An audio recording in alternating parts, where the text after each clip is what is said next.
November 1942. The streets of Copenhagen are covered in thick fog. A German officer walks calmly, unaware that he is being watched. There is no warning, no shout, no sound of gunfire. In a single moment, his life ends. He collapses onto the cold stones, and the man who killed him is already gone. No one nearby understands what just happened. No one heard a gunshot. No one even realized a weapon was used. The gun responsible for this killing does not look like a weapon of war. It has no elegant shape, no polished metal, no military markings. At first glance, it looks like a short piece of industrial pipe. Ugly, simple, almost primitive. Yet this strange object was one of the most dangerous weapons of the Second World War. Its name was the welded pistol. It was not designed to fight on battlefields or stop advancing armies. It was created for a different war, a secret war fought in occupied cities, dark alleys, stairwells, and crowded rooms. A war where silence mattered more than firepower and disappearing was more important than victory. The welded was designed to kill without sound, so quiet that people standing just a few meters away would hear nothing at all. Victims often died before anyone realized a shot had been fired. In the world of espionage and resistance warfare, this made the welded one of the deadliest tools ever created. In 1941, Britain faced a serious challenge. Most of Europe was under German occupation. Nazi control stretched across France, Denmark, Norway, the Netherlands, and beyond. Winston Churchill ordered the creation of an organization with a clear mission: disrupt the enemy from the inside. This organization was the Special Operations Executive, known as the SOE. Its task was simple to describe but extremely difficult to carry out. The SOE was meant to support resistance movements, organize sabotage, destroy infrastructure, and quietly eliminate key enemy figures at that time. The available options were limited and dangerous. Knives required getting extremely close. Arats needed strength, surprise, and perfect positioning. Poison was slow, unreliable, and unpredictable. Conventional firearms were simply too loud. Even early suppressed weapons were not good enough. A suppressed STEN gun was still as loud as heavy machinery. Suppressed pistols could easily be heard across a street or through walls. None of these weapons allowed a clean, silent kill in crowded urban environments. British intelligence needed something entirely new. A weapon that could kill quietly, work reliably, and remain hidden under clothing. It had to be simple, compact, and almost foolproof. Many believed such a weapon was impossible. The responsibility for solving this problem was given to a small, secret research group in Britain. The team worked at Station 9 of the Inter-Services Research Bureau, located in Welwyn Garden City, north of London. Leading the effort was Major Hugh Reeves, along with a handful of engineers whose identities remain largely unknown even today. Instead of approaching the problem like traditional gunsmiths, the team thought like scientists who studied sound.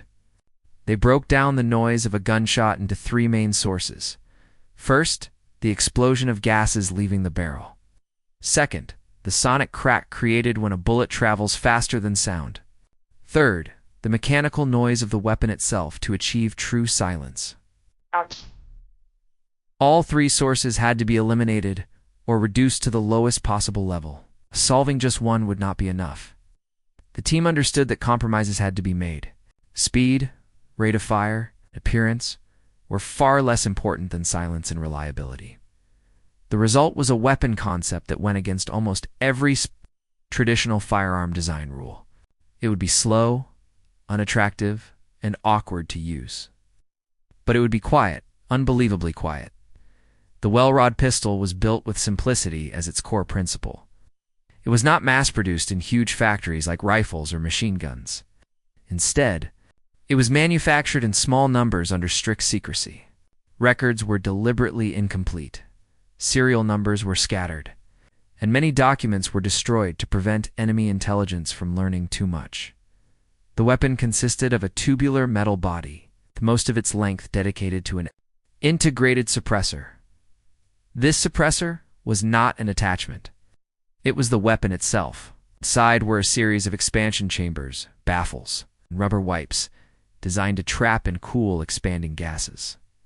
The grip was cylindrical and wrapped in rubber.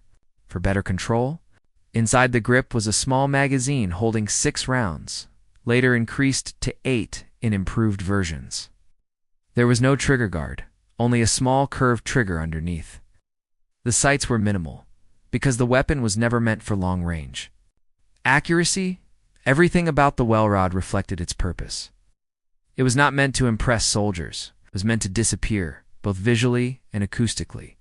One of the biggest challenges was the bullet itself. Standard 9mm ammunition travels faster than the speed of sound, which creates a loud crack that no suppressor can fully eliminate. The solution was to reduce the propellant charge. This slowed the bullet down to subsonic speed, removing the sonic crack entirely. Next came the issue of mechanical noise.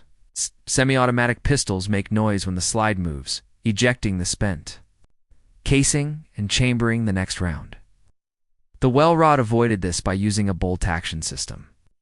After firing, the shooter manually turned a curled knob at the rear to eject the case and load the next round. This made the weapon slow but nearly silent. Finally, the suppressor handled the expanding gases. Instead of escaping violently, the gases were forced through multiple chambers, where they cooled and slowed before exiting. The result was extraordinary. While a normal pistol produces around 160 decibels, the well rod produced approximately 73 decibels, about as loud as a car door closing dot at a short distance. The sound blended into normal background noise in busy streets or crowded buildings. It was almost impossible to detect. The first operational well rod pistols reached agents in early 1943. They were delivered through secret drops in occupied Europe. So agents quickly learned the weapon's value. Unlike noisy guns or unreliable knives, the well rod allowed them to eliminate targets quietly and safely. The pistol became the tool of choice for special operations, especially for missions involving high-ranking enemy personnel or collaborators. Its compact size allowed agents to carry it under coats or hidden in bags. The simplicity of the design meant there was almost no risk of jamming, a critical factor when operating alone in hostile territory. Resistance movements across Europe quickly adopted the well rod for key operations. In Denmark, the Holgedanske group used it extensively. They targeted Danish Nazis, Gestapo informants, and German intelligence officers. Using the well rod, they could carry out assassinations in daylight without attracting immediate attention. In Norway, agents used the pistol during sabotage operations. Guards protecting factories, supply depots, or strategic infrastructure could be eliminated silently. The brief seconds of confusion that followed a silent kill often determined whether a demolition succeeded or failed. The well rod became a symbol of precision, stealth, and the deadly skill of resistance fighters. The psychological effect of the well rod on German forces was significant. Officers realized that silence in a room did not guarantee safety. Even ordinary civilians could be lethal. When armed with such a device, informants became harder to recruit, fearing sudden and silent retribution for betrayal. Meanwhile, Germany and the United States were developing their own suppressed weapons, but none matched the well rod. German pistols like the Walther PPK with a screwed suppressor reduced sound to around 115 decibels, still clearly audible.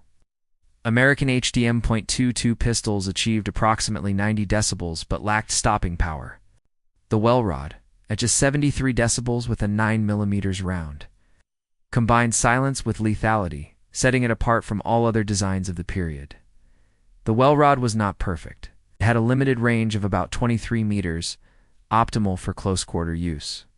Accuracy at longer distances was minimal. However, these limitations were the well rod suppressor relied on rubber wipes that degraded over time. Each firing slightly reduced its effectiveness, limiting the number of shots possible before maintenance. Agents were trained to handle this carefully, often reserving the pistol for only the most critical missions. Production numbers remain uncertain. Secrecy was paramount. Estimates suggest between 2,800 and 14,000 units were manufactured. Documentation was deliberately incomplete, with serial numbers scattered to confuse enemies and even historians. Many production records were destroyed after the war. This ensured that the well rod would remain a hidden asset of Britain's intelligence network for decades. Today, the well rod is extremely rare. Some examples survive in British military museums and private collections. Historians regard it as one of the most innovative weapons of World War II, a testament to British ingenuity under pressure. Its legacy extends beyond the war. Modern suppressed firearms borrowed design concepts from the well rod, emphasizing subsonic rounds, integrated suppressors, and quiet mechanical operation. The weapon remains a symbol of covert warfare, highlighting how intelligence and engineering can redefine combat effectiveness.